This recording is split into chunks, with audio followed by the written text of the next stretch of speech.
Olá, estamos chegando com o Câmara Repórter, segunda edição, desta terça-feira, dia 25 de março. Veja os nossos destaques. Obra da Ponte de Igapó deverá ser concluída no próximo mês de maio. Quinta Conferência Estadual do Meio Ambiente debate mudanças climáticas. Na sessão ordinária, os vereadores apreciam vetos do Executivo e 8 projetos em segunda discussão. Projeto que regulamenta a cobrança de couvé artístico em Natal é aprovado na reunião da Comissão de Defesa do Consumidor. Aqui no estúdio eu vou entrevistar o vice-presidente de Mercado Imobiliário do Sinduscom, Francisco Ramos. A gente conversa sobre o censo do mercado imobiliário realizado pelo Sinduscom em parceria com o Sebrae, trazendo perspectivas otimistas para o segmento. Então vem com a gente, o Câmara Repórter, segunda edição, está no ar.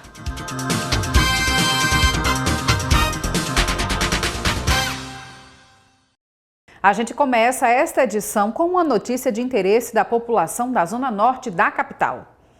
O DENIT confirmou que o tráfego da ponte de Igapó vai ser liberado até o fim de abril, mas com a conclusão total da obra de recuperação da ponte apenas em maio. A obra da Ponte de Igapó já dura mais de um ano, com muitos transtornos para os motoristas que precisam passar pelo local. É um caso sério, porque eles trabalham uma parte e a outra não. Quando é de manhã cedo aqui é demais, a gente não aguenta passar mais não, moço. Moral, todo dia essa coisa aqui, todo dia, tanto para lá como para cá, ou de manhã ou de noite, é toda hora. A revitalização começou em setembro de 2023 e desde então apenas 2 faixas estão disponíveis para os motoristas, enquanto um dos lados da ponte segue bloqueado. O DENIT, Departamento Nacional de Infraestrutura de Transportes, confirmou que o tráfego na Ponte de Igapó deve ser liberado em abril, apesar da previsão de conclusão total da obra seguir para maio.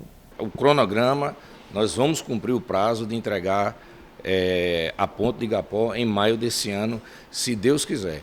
E quero lembrar que o DENIT também tem empatia e sofre junto com a população do Rio Grande do Norte, principalmente quem mora na Zona Norte. E a gente sabe dos problemas que as pessoas, quem mora na Zona Norte, São Gonçalo e o entorno ali na Zona Norte, e a gente tem essa sensibilidade, a gente sabe disso. Deixar claro que era preciso fazer essa reabilitação, que nunca tinha sido feito. São 600 metros de extensão daquela ponte que precisava ser recuperada. A estrutura é a principal ligação entre as zonas oeste e norte da capital. A obra teve um orçamento inicial de 21 milhões, mas o custo pode chegar a 30 milhões de reais com os aditivos. O DENIT justificou a demora do serviço. A demora é porque a extensão é muito grande. E, na verdade, quem passa ali em cima acha que não tem ninguém trabalhando, mas eu convido qualquer repórter, ser humano que trabalha na Zona Norte, a ir ali embaixo para você ver a estrutura da obra, a dimensão da obra, do que está sendo feito. Nós vamos entregar com 2 ciclovias, postes com iluminações de LED de um lado e do outro, do lado direito e do lado esquerdo. Então, assim, é uma reabilitação que já era necessária há 55 anos. Os motoristas torcem que o prazo que já foi adiado dessa vez seja cumprido. 2 anos já que a gente está nessa peleja aqui, dificuldade de passar. E a gente que mora na Zona Norte, cada um tem que, como é que se diz, ter essa experiência negativa. Já era para ter terminado. Eu acho difícil, mas estão dizendo aí que vão terminar, tomara. Vamos seguir aí com essa expectativa que realmente é aguardada, não só pela população da Zona Norte, mas por todos que transitam ali pela região diariamente. A emergência climática e os desafios da transformação ecológica foram temas centrais da 5ª Conferência Estadual do Meio Ambiente, realizada nesta terça aqui em Natal. O evento é uma das etapas preparatórias para a Conferência Nacional, que vai acontecer em Brasília. Com o tema Emergência Climática, os desafios da transformação ecológica, a 5ª Conferência Estadual do Meio Ambiente ocorreu nesta terça-feira no IDEMA, promovendo debates que vão auxiliar na implementação e revisão da Política Nacional sobre Mudança do Clima. Nós estamos numa conferência de meio ambiente, então as propostas giram em torno da área ambiental, né? É uma conferência que tem como tema mudanças climáticas, né? Que é um tema urgente, mais que urgente para a sociedade. Então é um espaço para discutir propostas de políticas públicas na área do meio ambiente. A conferência contou com a participação da secretária nacional de Povos e Comunidades Tradicionais e Desenvolvimento Rural Sustentável, representando o Ministério do Meio Ambiente. Etel Moraes tratou dos impactos do clima nos biomas. Nós estamos aqui realizando a Conferência Estadual do Rio Grande do Norte, que ela já traz o resultado das conferências municipais que aconteceram. Então esse é o momento da gente discutir as propostas que vieram oriundas dos municípios, juntamente com seus delegados, e aqui será discutida as propostas que irão também ser debatidas na Conferência Nacional. Ela destacou a importância da participação popular por meio de associações, ONGs, entidades e povos originários, preocupados com o meio ambiente e cujas mudanças climáticas afetam diretamente. A importância que a gente pode usar essas propostas oriunda do chão, oriunda da base, oriunda dos municípios, dos territórios e dos estados, para que elas possam subir para uma conferência nacional e tornar-se políticas públicas a partir da necessidade do povo. Também alertou sobre o processo de desertificação. Mudanças climáticas, ele intensifica os processos de desertificação, porque ele intensifica também as questões da seca, e esse é um momento que é preciso juntar essas agendas e falar conjuntamente. Falar que as mudanças climáticas também podem ocasionar piora do processo de desertificação. Esse é um território que padece sobre isso historicamente, mas que também nos ensina muito, né, da sua resiliência nesses territórios. Propostas como as apresentadas pela Associação Renascer de Ipanguaçu, no Oeste Potiguar, que reúne mulheres artesãs de uma comunidade quilombola que trabalha com carnaúba e fibra de bananeira. A gente trabalha com mulheres, trabalha em relação ao meio ambiente, inclusive em relação à mudança climática, a gente preserva o meio ambiente e trabalhamos com palha e fibra da bananeira, além de agricultura familiar, que hoje em dia o clima está cada vez mais quente e se a gente não cuidar desse clima, a gente não vai poder daqui a um tempo trabalhar, principalmente nas mulheres. A carnaúba ela está morrendo devido à quintura e a bananeira. Se faltar água no solo, a gente não vai ter como produzir. A carnaúba ela é uma árvore nativa que a gente tem que preservar. Na conferência estadual participam delegados eleitos nas conferências municipal e intermunicipal. O evento tem o propósito de priorizar 20 propostas que serão encaminhadas à fase nacional, prevista para ocorrer em Brasília em maio. Participam os delegados eleitos na primeira etapa da conferência, né, que foram eleitos nos municípios. Então foram conferências municipais e intermunicipais, elegeram delegados para a segunda etapa, que é a que nós estamos agora. Esses delegados que aqui estão irão discutir as propostas que já foram discutidas na primeira etapa nos municípios, reformular, melhorar essas propostas para que elas sejam priorizadas e levadas para a Conferência Nacional. Agora o assunto é o preço do gás de cozinha, que deve sofrer um novo reajuste nos próximos dias. Aqui na capital, um levantamento do Procon, publicado nesta semana, aponta uma variação no preço do botijão de 13 quilos de até 27%. O levantamento do Procon Natal apontou que o preço do botijão do gás de cozinha de 13 quilos na capital potiguar varia de R$ 89,90 a R$ 115.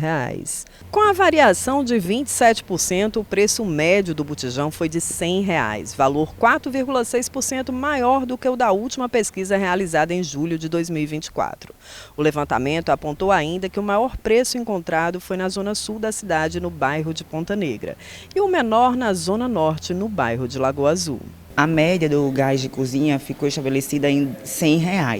Comparando com a pesquisa que realizamos no mesmo período, o ano passado, estava por R$ 96, mas esse aumento de R$ 4,00 ele já estava pré-estabelecido, porque houve aquele aumento do ICMS estabelecido pelo CONFAS, que foi em fevereiro. Então esse aumento se deveu a essa questão do aumento do ICMS. A diretora-geral do PROCON orienta sobre a importância de pesquisar antes de comprar. Qual é o conselho do PROCON? É que o consumidor pesquise. E nessa pesquisa ele tenha a opção de comprar o botijão de gás pelo preço que ele achar que é o devido. Mas é sempre a função do PROCON é essa, é de informar ao consumidor onde é que está mais barato e qual é o melhor custo-benefício para ele adquirir aquele produto, seja um botijão de gás ou qualquer outro produto que ele queira adquirir. De acordo com o presidente do Singás RN, Ivo Lopes, a diferença no valor do gás pode estar relacionada a taxas, como a de entrega. A Zona Norte, 90% do cliente da Zona Norte, ou do consumidor, mais explícito, ele retira o botijão na própria revenda. Enquanto a Zona Sul, ela é uma área mais elitizada, o cliente sempre ele pede para fazer a entrega. E nisso aí nós temos o custo de entrega, que ele varia sempre entre 10 e 15 reais no mínimo. Isso depende da distância. Ivo explica ainda que um novo aumento repassado pela Petrobras às distribuidoras deverá chegar ao consumidor final nos próximos dias. Infelizmente, consumidor do estado do Rio Grande do Norte, não só do Rio Grande do Norte, como todo o país, nós não somos autossuficientes em GLP no Brasil, certo? A Petrobras, a semana passada, exatamente dia 20, ela fez leilões para distribuidoras. E esses leilões, tivemos um aumento em GLP a nível de Brasil, que isso variou entre 1,49 a 1,99. Que isso representa o quê? Em média, as distribuidoras irão passar para a revenda em torno de R$ 3,00. E com isso aí, a revenda, infelizmente, como tem cargos sobre o GLP que nós compramos, nós vamos ter um aumento que vai variar entre R$ 3 e R$ 5,00. Por quê? Por que essa variação? Porque o GLP ele é liberado, ele não é tabelado. Aí cada revenda faz seu preço de acordo com o seu custo. Tá tudo pesando no bolso e não é só o gás, não. A seguir, as atividades da Câmara Municipal de Natal nesta terça-feira. Nós voltamos já já. Esse é Enzo, 13 anos, adora ir ao cinema, viajar e sonha em ser youtuber. Mas ainda pequeno, ele foi diagnosticado com osteosarcoma. Os principais sinais: calor e vermelhidão no local, dor óssea e inchaço. Procure um médico. E não esquece do Enzo, porque o diagnóstico precoce faz histórias. Casa Durval Paiva, 30 anos.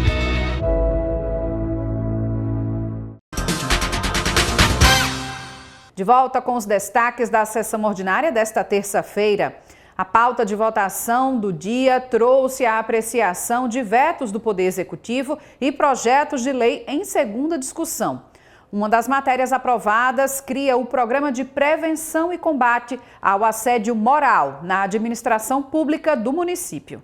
No pequeno expediente da sessão ordinária desta terça, o presidente da Câmara, vereador Érico Jacome, lembrou que esteve recentemente em Brasília, ao lado do prefeito de Natal, buscando recursos para a cidade. A gente teve a oportunidade em Brasília, ao lado do prefeito de Natal, procurar todos os deputados federais, os senadores, procurar diversos ministérios, formas de investimento para a nossa capital.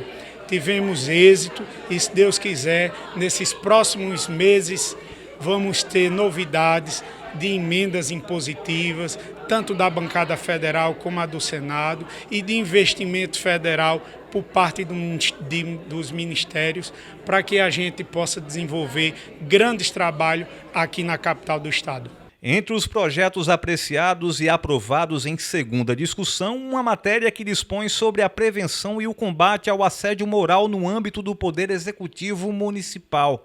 A proposta é do vereador Eribaldo Medeiros. É um projeto muito importante para o servidor público, principalmente o servidor terceirizado. É um servidor que nós vimos que é mais frágil, né, tendo em vista que ele não é um servidor efetivo. O assédio moral e sexual nas secretarias, né, principalmente algumas, porque muitas das vezes esses servidores recebem pressão para votar em determinado candidato, principalmente no período eleitoral, E nosso projeto vem proteger essa classe, porque vem sofrendo há décadas esses assédios moral, e com esse projeto nós vamos coibir esse tipo de abuso de poder. Outro projeto aprovado em segunda discussão proíbe a remoção de veículos por estacionamento irregular quando o proprietário ou condutor estiver presente. A iniciativa é do vereador Herbert Sena. Esse projeto tem acabar o reboque dos veículos caso o condutor chegue antes do reboque estar no local. Porque muitas vezes, na prática, o que acontecia era que a notificação de um estacionamento, por exemplo, irregular,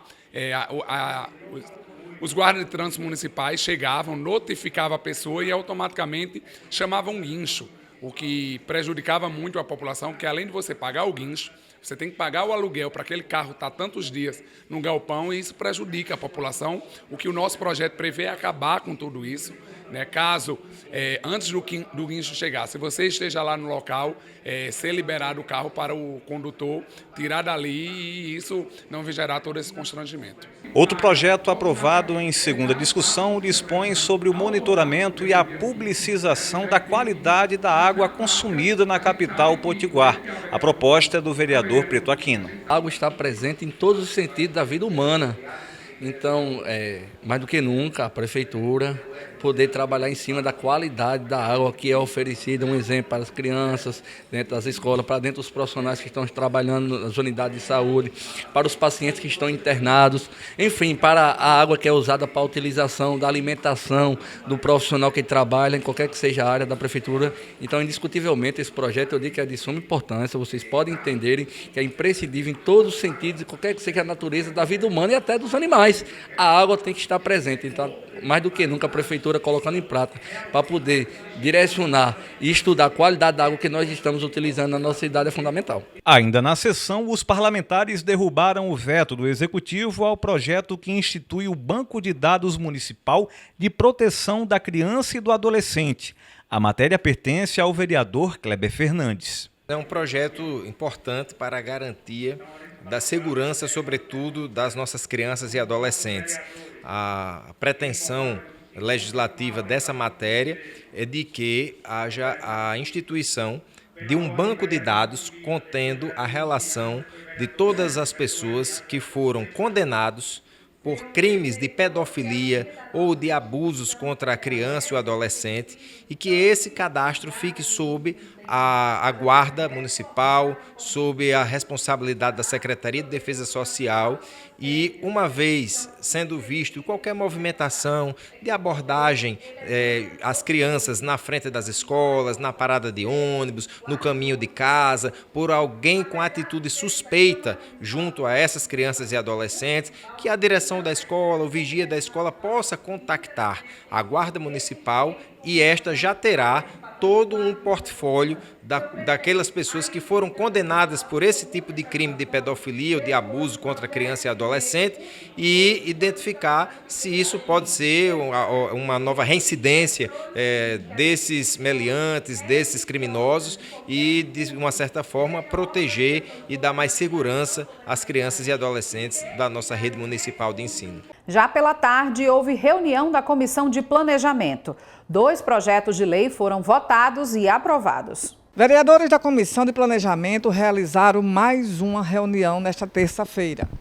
Na pauta, 6 projetos foram encaminhados para a relatoria e 2 foram apreciados e aprovados. Entre as matérias designadas está a que trata sobre a obrigatoriedade da instalação de ponto para abastecimento de veículos elétricos nas rodovias sob a responsabilidade do município de Natal. De autoria de Kleber Fernandes, o projeto receberá o parecer da vereadora Ânila Gaticha. Um projeto importantíssimo para a nossa cidade, né?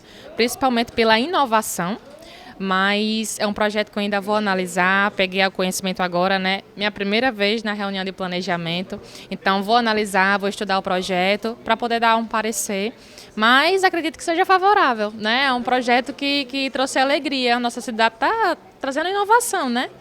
E vamos dar um parecer para que seja para o bem comum, né, da população também. O vereador Irapuã Nóbrega foi o relator das 2 matérias aprovadas na reunião de hoje. Uma é de autoria da vereadora Nina Souza.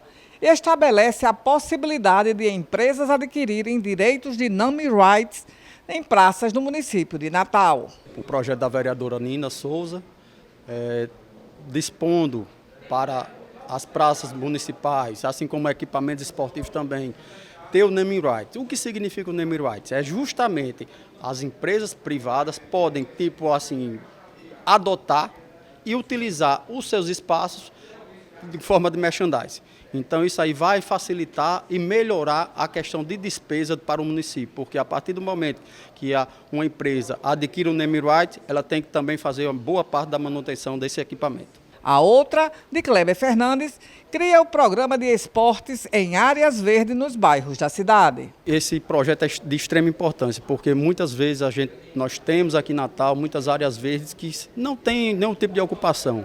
E tendo esse programa para essas áreas verdes, assim como em parceria com a Prefeitura de Natal, a Secretaria de Esporte, o então vereador que está lá como secretário, Hermes Câmara, vai poder fazer realmente um trabalho dedicado às áreas verdes e equipamentos esportivos também. Na sequência, houve reunião da Comissão de Defesa do Consumidor. O destaque ficou para a participação da diretora do PROCON municipal. 3 projetos aprovados e 1 encaminhado para a relatoria. Esse foi o resultado da reunião da Comissão de Defesa do Consumidor, ocorrida nesta terça-feira. Uma das matérias aprovadas é de autoria do vereador Kleber Fernandes e trata sobre a cobrança de couvê artístico nos bares e restaurantes da cidade. Esse projeto tem por objetivo trazer clareza ao consumidor que frequenta bares e restaurantes onde tem apresentações artísticas, culturais e que se cobram taxas de couvê artístico. Então não há nenhuma ilegalidade na cobrança dessas taxas. O estabelecimento pode sim fazer a cobrança, porém o consumidor tem que ser previamente esclarecido, ele tem que ser informado de uma forma clara, precisa, ostensiva, com cartazes informativos, com o maître, garçom, o recepcionista desse restaurante ou hotel, informando previamente, até mesmo na entrada, quando ele for ter acesso à mesa onde ele vai ficar, e também informações além de cartazes nos cardápios, e oralmente explicado ao consumidor que há essa cobrança. A clareza da informação quanto aos horários dessas apresentações, o tempo de duração, se a cobrança dessa taxa é feita por pessoa, é feita por mesa, quanto tempo de duração de apresentação. Então, muitas vezes o consumidor chega em um bar, um restaurante, e ele procura um lugar mais afastado para ficar de uma forma mais privativa e termina nem usufruindo daquela apresentação, não assiste, não ouve, fica mais distante e termina sendo obrigado a pagar sem o prévio conhecimento. Então, trazer clareza nas informações, segurança jurídica, inclusive para ambas as partes, porque uma vez comunicado previamente de que há aquela cobrança, muitas vezes há consumidores que se negam a pagar e o estabelecimento não tem amparo legal, às vezes fica ali constrangido e é uma situação de transtorno, né, para o consumidor e para o estabelecimento. Já a matéria de Kleber Fernandes, que obriga as operadoras de planos e seguros privados de assistência à saúde a oferecerem linha telefônica exclusiva para atendimento de clientes idosos, receberá o parecer do vereador Daniel Santiago. É um projeto de extrema importância, né? Porque os idosos têm um acesso reduzido, muitos deles até não têm nem celular, né? E é muito comum as operadoras de saúde hoje, os planos de saúde, você ter acesso via WhatsApp, falar com a inteligência artificial, né? Falar com os robôs. E isso dificulta, né, o acesso à saúde à pessoa idosa, né? Muitas delas não têm esse acesso ao WhatsApp e é muito importante, com certeza já vou adiantar o meu voto favorável a esse projeto. É um projeto de uma relevância, né, que impacta diretamente na saúde daquelas pessoas idosas, né? Porque muitas delas, às vezes, quando você ainda tem um neto, ainda tem um filho que oriente, que resolva, né? Mas muitas delas não têm. Elas vivem só, né? Ela e o esposo dos dois já idosos não têm esse acesso à tecnologia e isso dificulta o acesso à saúde. A reunião também contou com a presença da coordenadora do PROCON municipal, que apresentou um balanço das atividades realizadas nos 81 dias em que está à frente da instituição. Eu destacaria primeiramente a questão da pauta zero, a questão da inteligência artificial, que hoje tanto auxilia o ser humano, como também a questão das fiscalizações, né? O consumidor ele tem um canal agora direto com o Procon Natal. Então nós lançamos uma ação chamada Denunciou, Procon Chegou, onde o consumidor ele entra em contato diretamente com o Procon e nós, na nossa rotina de fiscalização e pesquisa, colocamos aquela denúncia para ser realizada e o consumidor já receber a informação em tempo recorde. Então acho que para mim esse foi o maior destaque da nossa gestão até agora.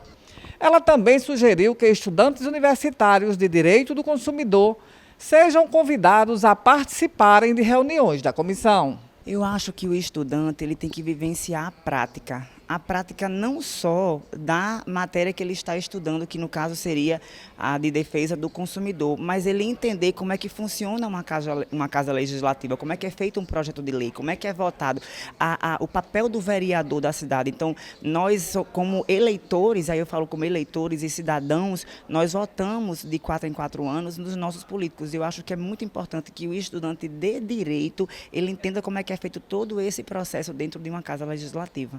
A Câmara Municipal recebeu nesta terça a visita de estudantes de uma universidade privada da capital. Os alunos do primeiro período do curso de Direito da UNP estavam atentos a cada movimentação que acontecia no plenário da casa. Na manhã desta terça, eles realizaram uma visita técnica à Câmara. A atividade faz parte da disciplina de Estado, Política e Direito da universidade. Eu acho que é importante porque o direito é vasto, temos muitos profissionais, sendo que a gente precisa ter uma visão ampla em cada julgamento, em cada detalhe. Eu acredito que, apesar da lei ser ampla, a gente tem que visar o nosso olhar de acordo com aquilo que é debatido, ou seja, é importante para mim estar aqui porque eu penso muito nessa causa da população. É importante estar aqui para entendermos melhor de como funciona o processo legislativo da criação de uma lei. Aqui na Câmara Municipal, aqui podemos compreender mais isso na forma onde nasce, né? E é importante para o estudante de Direito porque isso faz parte da formação dele. Conhecer todo o processo legislativo, compreender toda aquela questão política, né?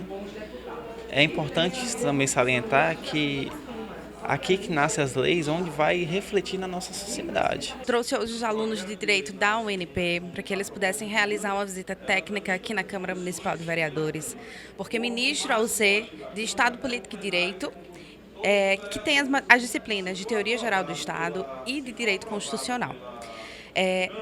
O intuito dessa visita é fazer com que os alunos eles entendam todo esse processo legislativo, o funcionamento da Câmara, que em seguida eles venham participar de sessões que tenham votação de projetos de lei, para que ao final do semestre eles possam concluir essa avaliação, simulando a votação de um projeto de lei, com as competências específicas e exclusivas do município de Natal, conforme tem o regramento, tanto da Constituição Federal quanto da Lei Orgânica Municipal e aqui do Regimento Interno da Câmara, para que eles consigam entender todo esse funcionamento, questão de quórum, questão de competência e aplicar na prática toda essa disciplina que a gente vê muito na teoria, mas agora aqui, com essa visita técnica, eles vão conseguir ver na prática. Antes do início da sessão ordinária, os vereadores explicaram para os alunos as etapas de tramitação dos projetos de lei. Hoje os alunos estão conseguindo acessar, estão conseguindo ver para essa aula experimental, está sendo também uma avaliação para eles.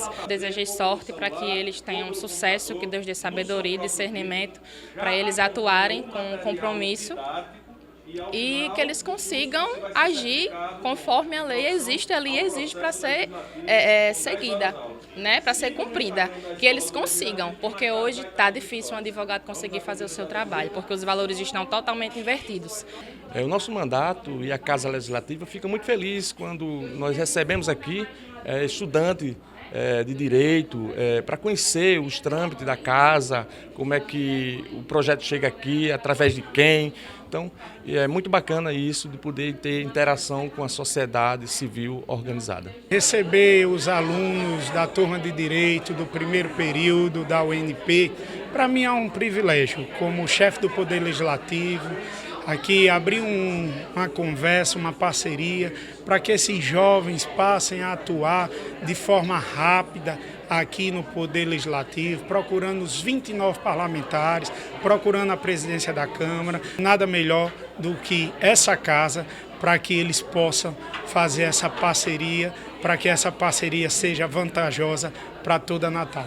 E veja a seguir as perspectivas do mercado da construção civil no Rio Grande do Norte. É o assunto da entrevista com Francisco Ramos, vice-presidente de mercado imobiliário do Sinduscon no Rio Grande do Norte. Nós voltamos já já. Esse é Enzo, 13 anos, adora ir ao cinema, viajar e sonha em ser youtuber. Mas ainda pequeno, ele foi diagnosticado com osteosarcoma.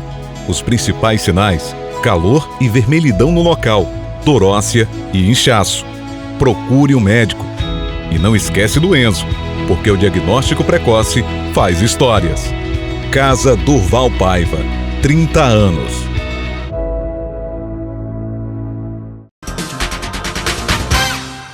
Estamos de volta com o Câmara Repórter, recebendo aqui o vice-presidente de mercado imobiliário do Sindicato da Construção Civil do Estado, Francisco Ramos, para conversar com a gente sobre o censo, né, do mercado imobiliário que foi divulgado na última semana aqui, trazendo perspectivas do setor. Francisco, seja muito bem-vindo aqui conosco.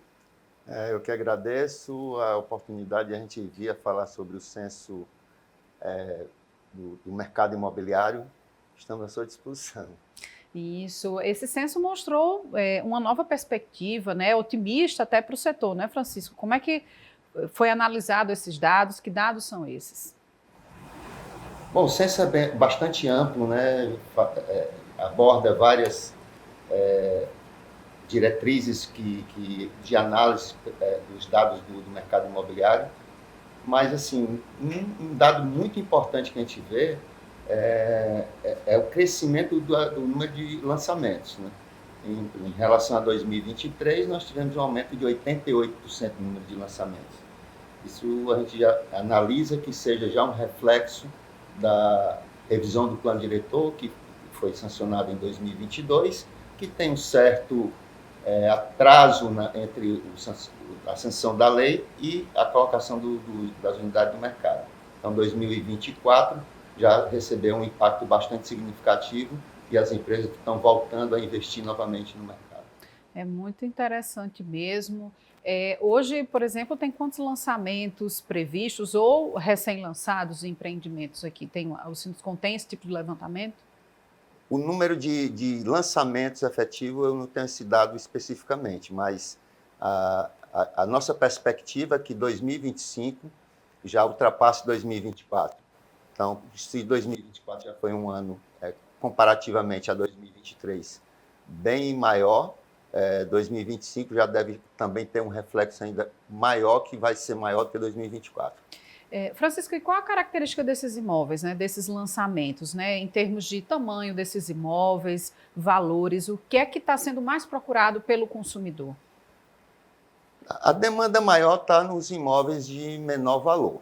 Até porque, pela composição da população, número de pessoas que fazem parte de cada camada social da população, nós temos uma camada social que tem uma população maior na camada mais baixa. Então, os imóveis de menor valor são os que demandam mais em função da população maior também. Mas tem também uma oferta muito significativa também nos imóveis de camada mais alta. E a camada da classe média também está sendo bem ofertada. Então, nós temos uma nuance aí de vários padrões, né, que estão sendo ofertados pelas empresas do mercado. Nessa questão da classe mais baixa, isso tem um impulsionamento com essa retomada, o fortalecimento do Minha Casa Minha Vida pelo governo federal? Ajuda nisso? O Minha Casa Minha Vida tem ajudado bastante e das maiores ajudas que termina trazendo aqui pelo menos para o município de Natal, um impacto maior, foi o aumento dos imóveis para imóveis até R$350 mil se encaixarem dentro do Minha Casa Minha Vida, quando antes era na faixa de R$227 mil. Então, isso já trouxe uma significativa melhora para o investimento naqueles imóveis para essa faixa de valor. Muito interessante mesmo. Francisco, a gente está falando aqui, obviamente, mais nessa questão da busca por imóveis residenciais. Só que a gente sabe também que, através do Plano Diretor de Natal, como o senhor bem citou aqui no início aqui dessa nossa conversa, ele também traz a possibilidade de novos tipos de empreendimento para investimento. Isso também, dentro do mercado de construção civil, já tem sido começado investimentos assim, nesse sentido, para esses investimentos no estilo Airbnb, né, pequenos imóveis, principalmente com essa pegada da atividade econômica turística que nós temos aqui? Alguns bairros aqui de Natal, como Ponta Negra, né, ele é mais característico de receber esse tipo de investimento. E já existem empreendimentos sendo ofertados nessa área, com imóveis mais compactos, alguns que eles podem ser divididos em dois, sempre que houver necessidade, para ficar um imóvel mais voltado para esse público de Airbnb, né? Sim. Uma das plataformas que operam nessa parte de locações. Isso. Então, o mercado já identificou isso aí também e já começou a ofertar esses imóveis para essa faixa do investidor, aquele que está adquirindo aquele imóvel com intenção de colocar para locação para essa plataforma. Certo. Francisco, e de uma forma geral, assim, o censo, que eu sei que o senhor se debruçou bem sobre esses dados, como você disse que traz vários parâmetros aí, mas qual a maior importância desse censo para o mercado hoje, né, com esses dados que foram revelados do desempenho do mercado em 2024? Ajuda a nortear? São algumas informações assim que a gente já tinha alguma informação antes, mas agora ficou uma coisa mais técnica, né, com o censo. A gente viu que, por exemplo, o Rio Grande do Norte é um dos estados que tem a maior renda per capita do Nordeste. É surpreendente, né? O Rio Grande do Norte mesmo. Ter a maior, não é um dos, ele tem a renda maior, a renda per capita maior do Nordeste. Nós sofremos durante um período, né, dos últimos 10 anos, uma superoferta. Sim. E essa superoferta foi sendo consumida ao longo desses anos, que o número de lançamentos foram muito baixos, justamente porque existia uma oferta muito superior ao que era a demanda, e agora está se mostrando que houve um equilíbrio. Sim. A falta de lançamentos fez com que aquelas ofertas que estavam em excesso anteriormente fossem consumidas, e agora chegou no momento das empresas colocarem os novos empreendimentos no mercado. Isso também ficou claro, porque nós temos, comparativamente, entre capitais, João Pessoa hoje oferecendo 7.000 e poucas unidades ano, e Natal ainda está na faixa aí de 1.200, 1.300 unidades.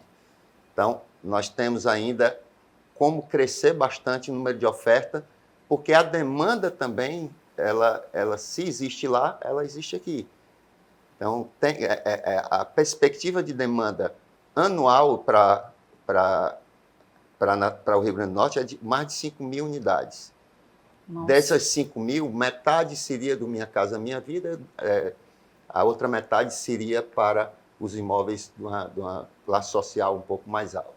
Certo, Então, muito isso importante tem isso mesmo. uma perspectiva de crescimento muito forte. Então podemos viver um novo boom da construção civil, como há 10 anos atrás, mais ou menos, Francisco? Eu acho que sempre que existe essa perspectiva de crescimento, ela tem que ser bem planejada. Sim. Para evitar que se tenha no mercado uma super oferta e se venha que venha a ocorrer o que ocorreu nos anos anteriores. Mas eu acho que as empresas já estão calejadas nessa parte aí e não vão cometer o mesmo erro que ocorreu anteriormente. Eu acho que agora as coisas vão caminhar num equilíbrio mais estável. A gente fala aqui desse ponto de vista muito das construtoras, mas tem um reflexo também muito positivo do ponto de vista da economia, da geração de emprego, né? Que assim, o mercado voltando a se aquecer nessa questão dos novos lançamentos também, isso representa mais emprego, né? É um setor muito importante para a nossa economia, não é isso, Francisco? A construção civil, a rapidez com que ela gera emprego é muito forte. Enquanto uma indústria leva um tempo longo entre o início do investimento e a projeção dos empregos, a construção civil é praticamente imediata. Iniciou a obra, já começa a contratar, né? Então, a tendência é que o aumento de emprego na construção civil seja maior, que também gera uma preocupação, porque o mercado hoje está faltando mão de obra. Com o aumento de emprego, as empresas vão ter que investir em qualificação de novos profissionais para que a demanda que está se avizinhando possa ser atendida pelo mercado. Então, o Sinduscom, através de suas empresas, já está alertando quanto a isso e todo mundo já está ciente que tem que fazer um investimento na qualificação de novos profissionais. Olha aí, então a gente vai seguir acompanhando com certeza esse movimento, esse crescimento, que, como eu falei aqui, é um setor muito importante para a nossa economia. Enfim, é importante que a construção civil volte realmente a ter esse crescimento que já foi constatado até no censo do ano passado, como você conversou aqui com a gente, Francisco. E eu agradeço a sua participação conosco. Nós é que agradecemos e estamos à sua disposição para qualquer outro dia que venha a ser necessário. Tá bom, obrigada. Esta edição do Câmara Repórter fica por aqui. A você que nos acompanha, obrigada pela sua audiência. A gente volta a se encontrar nesta quarta-feira com outras notícias aqui da Câmara Municipal e também sobre o que acontece na nossa cidade. Tchau!